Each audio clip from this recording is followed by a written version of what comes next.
ಬೆಂಗಳೂರಿನಲ್ಲಿ ಎಲ್ಲೆಂದರಲ್ಲಿ ವಾಹನ ಪಾರ್ಕ್ ಮಾಡುವ ಮುನ್ನ ಎಚ್ಚರ ಇರಲಿ. ಯಾಕಂದ್ರೆ ಬೆಂಗಳೂರಿನಲ್ಲಿ ಮತ್ತೆ ಟೋಯಿಂಗ್ ಆರಂಭವಾಗಿದೆ. ಇನ್ನು ಏಪ್ರಿಲ್ 1ರಿಂದ ಟೋಯಿಂಗ್ ಮಾಡೋದಕ್ಕೆ ಜಿಬಿಎ ಆರಂಭವನ್ನ ಮಾಡಿದೆ. ಒಂದೇ ಒಂದು ತಿಂಗಳಲ್ಲಿ ಸುಮಾರು 600 ವಾಹನಗಳ ಟೋಯಿಂಗ್ ಅನ್ನ ಮಾಡಲಾಗಿದೆ. ಔಟರ್ ರಿಂಗ್ ರೋಡ್ ಜಂಕ್ಷನ್ಗಳಲ್ಲಿ ಪಾರ್ಕಿಂಗ್ ಹೆಚ್ಚಳವಾಗ್ತಾ ಇತ್ತು. ನೋ ಪಾರ್ಕಿಂಗ್ ಜಾಗದಲ್ಲಿ ಗಾಡಿಗಳನ್ನ ಪಾರ್ಕ್ ಮಾಡಲಾಗ್ತಾ ಇತ್ತು. ಹೀಗಾಗಿ ನೋ ಪಾರ್ಕಿಂಗ್ ಸ್ಥಳಗಳಲ್ಲಿ ಪಾರ್ಕಿಂಗ್ ಮಾಡುತ್ತಿದ್ದಂತಹ ವಾಹನಗಳನ್ನ ಟೋಯಿಂಗ್ ಮಾಡಲಾಗಿದೆ. ಇನ್ನು ಟೋಯಿಂಗ್ ಮಾಡಿರೋ ವಾಹನಗಳ ಪೈಕಿ ಕಾರುಗಳೇ ಹೆಚ್ಚು ಎನ್ನುವಂತಹ ಮಾಹಿತಿ ಲಭ್ಯವಾಗ್ತಾ ಇದೆ. ಬೆಂಗಳೂರಿನ ಪ್ರಮುಖ ರಸ್ತೆಗಳಲ್ಲಿ, ಪ್ರಮುಖ ಸ್ಥಳಗಳಲ್ಲಿ ಸಿಕ್ಕ ಜಾಗದಲ್ಲಿ ವಾಹನಗಳನ್ನ ನಿಲ್ಲಿಸುವ ಮುನ್ನ ಎಚ್ಚರ ಇರಲಿ.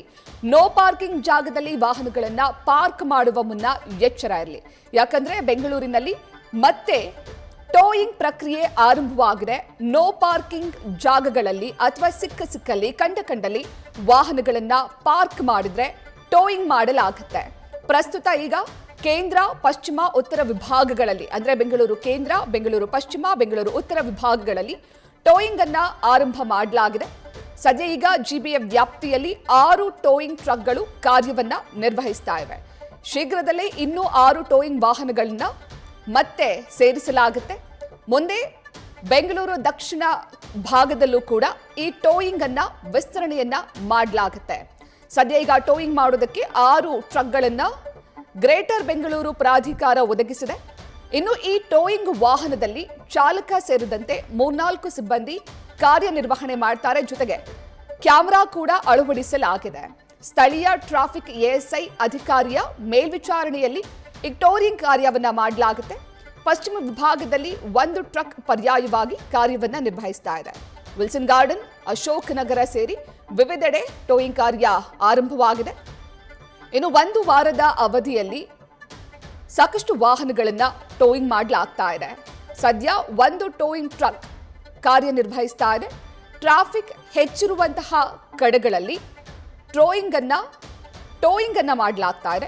ನಗರದ ಪ್ರಮುಖ ಜಂಕ್ಷನ್ಗಳಲ್ಲಿ ನೋ ಪಾರ್ಕಿಂಗ್ ಇದ್ದಂತಹ ಸ್ಥಳಗಳಲ್ಲಿ ಜನರು ಪಾರ್ಕಿಂಗ್ ಅನ್ನ ಮಾಡ್ತಾ ಇದ್ರು, ವಾಹನಗಳನ್ನ ನಿಲ್ಲಿಸ್ತಾ ಇದ್ರು. ಇನ್ನು ಮುಖ್ಯ ರಸ್ತೆಗಳು, ಔಟರ್ ರಿಂಗ್ ರೋಡ್ ಕಡೆ ಹೆಚ್ಚಾಗಿ ನೋ ಪಾರ್ಕಿಂಗ್ ಜಾಗದಲ್ಲಿ ಅಥವಾ ಸಿಕ್ಕಲ್ಲಿ ಗಾಡಿಗಳನ್ನ ಪಾರ್ಕ್ ಮಾಡಲಾಗ್ತಾ ಇತ್ತು. ಹಾಗಾಗಿ ಟೋಯಿಂಗ್ ಕಾರ್ಯವನ್ನ ಮತ್ತೆ ಆರಂಭ ಮಾಡಲಾಗಿದೆ.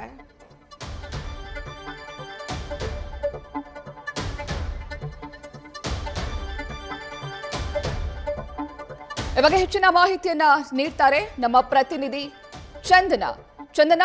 ಬೆಂಗಳೂರಿನಲ್ಲಿ ಕಳೆದ ತಿಂಗಳಿನಿಂದ ಟೋಯಿಂಗ್ ಆರಂಭ ಆಗಿದೆ. 1 ತಿಂಗಳ ಅವಧಿಯಲ್ಲಿ ಸುಮಾರು 600 ವಾಹನಗಳನ್ನ ಟೋಯಿಂಗ್ ಮಾಡಲಾಗಿದೆ.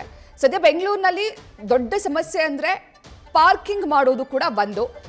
ಈ ಜಿಬಿ ಅವರು ಸಿಕ್ಕಲ್ಲಿ ನಿಲ್ಲಿಸುವ ವಾಹನಗಳನ್ನ ಟೋಯಿಂಗ್ ಮಾಡೋದು ಸರಿ, ಆದ್ರೆ ವಾಹನ ಸವಾರರಿಗೆ ಸರಿಯಾದ ಪಾರ್ಕಿಂಗ್ ವ್ಯವಸ್ಥೆಯನ್ನ ಕೂಡ ಜಿಬಿ ಅವರೇ ಮಾಡ್ಬೇಕಲ್ವಾ?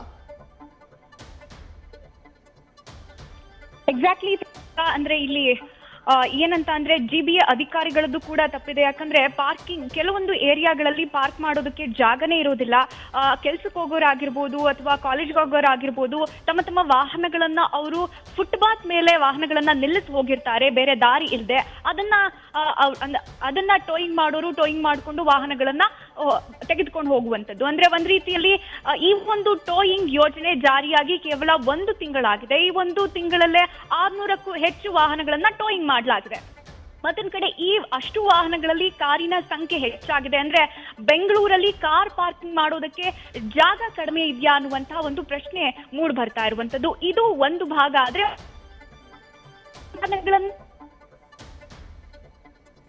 ಆ ವಾಹನಗಳನ್ನ ನಿಲ್ಲಿಸೋದಕ್ಕೂ ಕೂಡ ಜಾಗ ಇಲ್ಲದಂತ ಸ್ಥಿತಿ ನಿರ್ಮಾಣ ಆಗಿದೆ ಅನ್ನುವಂತ ಆರೋಪ ಕೇಳಿಬರ್ತಾ ಇರುವಂತದ್ದು. ಅಂದ್ರೆ ಒಟ್ಟಾರೆಯಲ್ಲಿ ಈ ಟೋಯಿಂಗ್ ಯೋಜನೆಯಲ್ಲಿ ಒಂದ್ ರೀತಿ ಸಮರ್ಪಕವಾದಂತಹ ಒಂದು ರೆಸ್ಪಾನ್ಸ್ ಸಿಗ್ತಾ ಇಲ್ಲ. ಟೋಯಿಂಗ್ ಮಾಡೋ ಯೋಜನೆ ಜಾರಿಗೆ ಬಂತು, ಸತ್ಯ ಒಪ್ಕೊಳ್ಳೋಣ. ಆದ್ರೆ ಅದನ್ನ ಟೋಯಿಂಗ್ ಮಾಡ್ಕೊಂಡು ಹೋದಂತ ವಾಹನಗಳನ್ನ ನಿಲ್ಸೋದಕ್ಕೂ ಜಾಗ ಇಲ್ಲ. ಅಂದ್ರೆ ಈ ಯೋಜನೆಯ ಅಸಮರ್ಪಕ ಜಾಸ್ತಿ ಇದೆ ಅನ್ನುವಂತಹ ಒಂದು ಆರೋಪ ಕೇಳಿ ಬರ್ತಾ ಇರುವಂತದ್ದು. ಪ್ರತೀಕ್ಷಾ.